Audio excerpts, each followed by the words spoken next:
We're here because free speech is under attack. We're here because people are being convinced that socialism works. We're here because people are being judged guilty until proven innocent. We are fighting back with facts. This is not a safe zone, so buckle up, Buttercup. This is the raw, naked truth.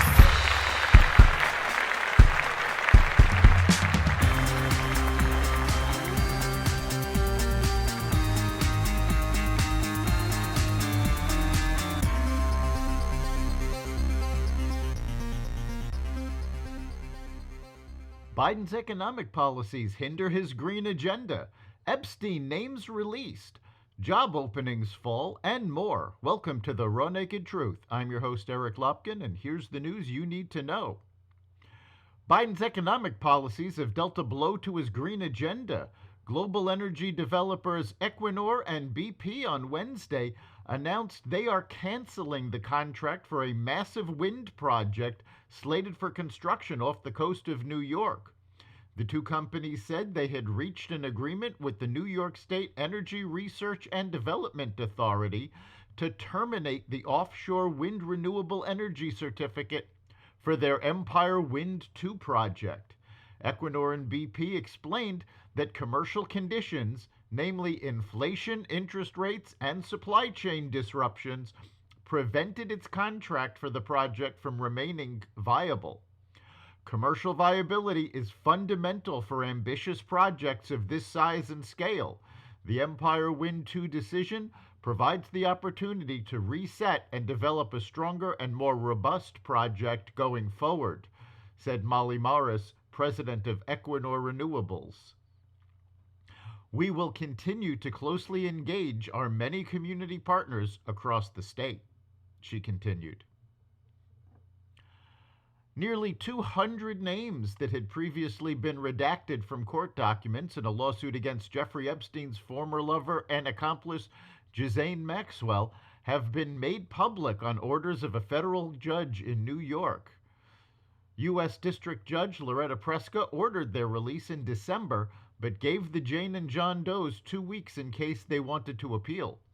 The names were unveiled in a series of 40 documents that have been posted to the docket without previous redactions that hid big names, including former President Bill Clinton, Clinton's longtime aide Doug Band, Prince Andrew, the late former New Mexico Governor Bill Richardson, magician David Copperfield, and the French modeling agent Jean-Luc Brunel, who, like Epstein, died while awaiting trial.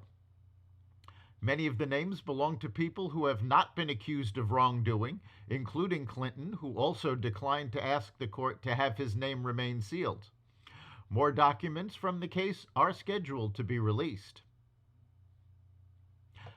Donald Trump appealed to the Supreme Court to overturn a ruling by Colorado's highest court finding him ineligible to be on the state's presidential primary ballot because of his role in the January 6, 2021 attack on the Capitol.